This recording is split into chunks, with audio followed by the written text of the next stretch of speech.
भारत की कोशिश होगी कि पाकिस्तान को दरियाए सिंध से एक कतरा पानी भी ना लेने दिया जाए। भारतीय वजीर आपाशी की सोशल मीडिया भड़क पर वजीर दिफा ख्वाजा आसिफ भी चुप न रह सके और बोले, खबरदार, पाकिस्तान का पानी रोकने की किसी भी कोशिश को पाकिस्तान के खिलाफ जंग तस्वुर किया जाएगा। हालिया वाकयात, दो तरफा इकदाम, दो टोक बयानात के पसे मंजर में मुस्तकबिल की सूरत गरी करें तो पाकिस्तान और भारत पानी के मसले पर जंग के मैदान में सफ़े आरा नजर आते हैं। बज़ाहिर लगता है कि पहलगाम वाक़े को बुनियाद बनाकर भारत ने बड़ी बारीक बीनी और एहतियात से पाकिस्तान के खिलाफ फॉल्स फ्लैग ऑपरेशन डिज़ाइन किया, जिसका असल टारगेट पाकिस्तान के हिस्से के 3 दरियाओं पर भारत का कब्जा जमाना है। लेकिन शायद भारत ये बात भूल गया कि पाकिस्तान कोई बनाना रिपब्लिक नहीं, बल्कि एक मौसर एटमी ताकत है जिसके एटमी हथियार भारत की निस्बत ज्यादा मौसर हैं। अब देखना यह है कि दोनों जानिब की लफ्जी गोलाबारी दो तरफा बमबारी में कब बदलती है।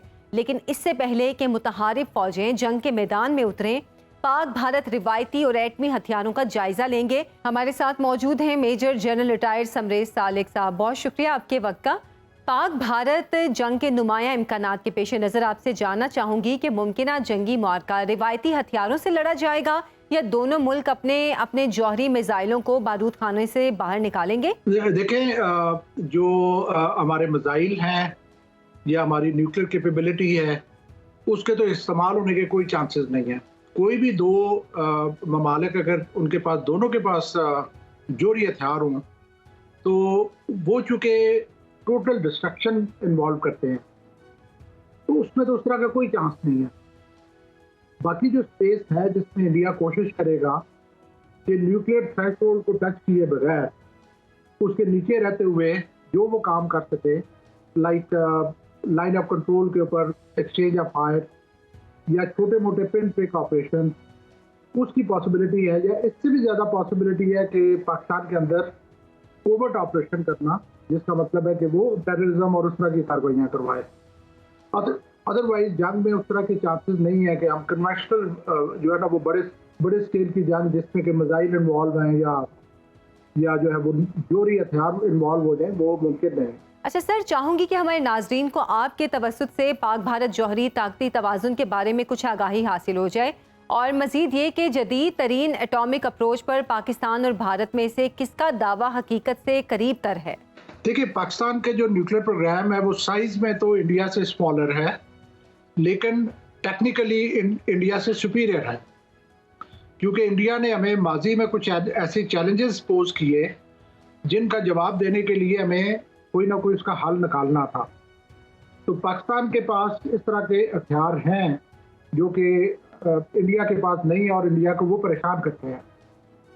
तो नंबर के लिहाज से इंडिया का मिसाइल प्रोग्राम बड़ा है और क्वालिटी के लिहाज से हमारे वाला सुपीरियर है। अच्छा, भारतीय क़यादत के पागलपन ने जनूबी एशिया में बड़ी जंग का खतरा बढ़ा दिया है। जंग की सूरत पाकिस्तानी मईशत ज्यादा मुतासिर होगी या भारतीय मईशत को बहरान का सामना करना पड़ेगा? देखिए, इंशाअल्लाह ताला वो तो उस पर कोई शक नहीं है कि पाकिस्तान की जो आर्म फोर्सेस है, अगेन नंबर्स में इंडिया बड़ा है, क्वालिटी में हमारे बेहतर है।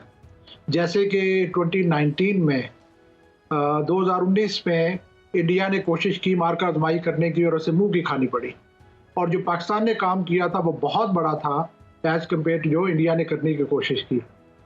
तो उसमें तो मुझे कोई शक नहीं है कि जंगी लिहाज से ऑल्दो पाकिस्तान की पूरी कोशिश है कि जंग ना हो, क्योंकि हमारा एक जो है वो दिफाई हमारी स्ट्रेटेजिक पॉलिसी है, हमने दफा करना है, वेयर एज इंडिया की जो है वो जारहाना स्ट्रेटेजिक पॉलिसी है। तो इंडिया की कोशिश होती है कि उसको ऐसी स्पेस मिले कि जहाँ पे वो जंग की कार्रवाई कर सके। अब इसमें होते हुए जो आपने बेसिक आपका क्वेश्चन है कि इकोनॉमी का किसका नुकसान होगा, ऑफ कोर्स इंडिया का ज़्यादा नुकसान होगा। और मैं यहाँ पे ये भी कहना चाहूँगा कि हमारे रीजन में अब ये बायलेटरल नहीं है इंडिया और पाकिस्तान, बल्कि इस पर चाइना भी शामिल है। तो मैं अक्सर कहता हूँ कि अगर खुदा न खास्ता इस इलाके में जंग होती है जो कि दोनों साइड अफोर्ड नहीं कर सकती, तो उस सूरत में अगर पाकिस्तान को कोई धक्का लगता है तो इंडिया को ज़्यादा बड़ा धक्का लगेगा, क्योंकि इंडिया ने चाइना का मुकाबला किया। तो इस सिचुएशन में अगर ऐसी कोई चीज़ होती है तो मुझे पूरी उम्मीद है कि इंडिया को मुंह की खानी पड़ेगी। पिछली दफ़ा अगर हमने एक जहाज गिराया था तो इस दफा और बड़ा कुछ करने की गुंजाइश है। अच्छा सर, भारत के तमाम 400 बड़े शहर पाकिस्तानी मिसाइलों के निशाने पर हैं। भारत ने पाकिस्तान के कितने शहरों को अपने मिसाइलों के टारगेट पर ले रखा है? देखिए, मैं यहाँ पे एक जिक्र करना चाहूँगा कि हम सबको पता है कि जब पाकिस्तान के प्रेसिडेंट ज़िया-उल हक इंडिया गए थे और उस वक्त इसी तरीके का माहौल बना हुआ था और ज़िया-उल हक ने राजीव गांधी, उस वक्त का जो प्राइम मिनिस्टर था इंडिया का, उसे कहा था कि अगर न्यूक्लियर हथियार इस्तेमाल हुए तो दुनिया में मुसलमान तो फिर भी बांट जाएंगे बाकी मुल्कों में, लेकिन हिंदुओं जो है ना वो सफा हस्ती से मिट जाएगा, हिंदू एक भी नहीं बचे। तो इंडिया ने, जाहिर है मुझे तो एग्जैक्ट इंफॉर्मेशन नहीं है, लेकिन जो हमारे बड़े शहर हैं उनको डेफिनेटली अपने मिसाइल के टारगेट के तौर पर रखा होगा और पाकिस्तान ने भी कोई शहर नहीं छोड़ा। तो इंडिया का नुकसान ज़्यादा बड़ा है इस तरह की जंग में पाकिस्तान की नुकसान। अच्छा सालिक साहब, आपके ख्याल में पाक भारत आइंदा जंग फिजा में लड़ी जाएगी, जमीन पर मैदान सजेगा या समंदर की गहराइयों में दू बदू मुकाबला होगा? देखिए, जंग जो है वो तो जाहिर है, अगर तो हम बात करें ऑल आउट वॉर की तो उसमें तो फिर तीनों जो हमारे सेगमेंट्स हैं, जैसे कि ज़मीनी जंग भी होती है, हवाई जंग भी होती है और समुद्री जंग भी होती है। लेकिन जैसा मैं पहले कह चुका हूँ कि दोनों मुल्कों के पास न्यूक्लियर हथियार हैं।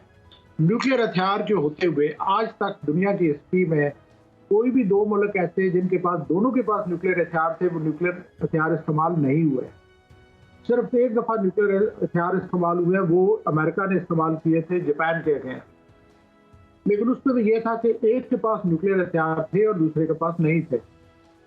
तो ये एक ऐसी मतलब ताकत है जो कि म्यूचुअल डिस्ट्रक्शन इंश्योर करती है कि एक मारा जाएगा तो दूसरा भी मारा जाएगा।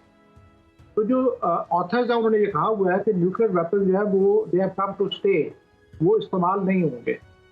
तो इस सारे पैराए में इस तरह की जंग जिसमें कि तीनों हमारे जो है वो फोर्सेस इस्तेमाल हो रही हैं, उसकी पॉसिबिलिटीज बहुत कम है।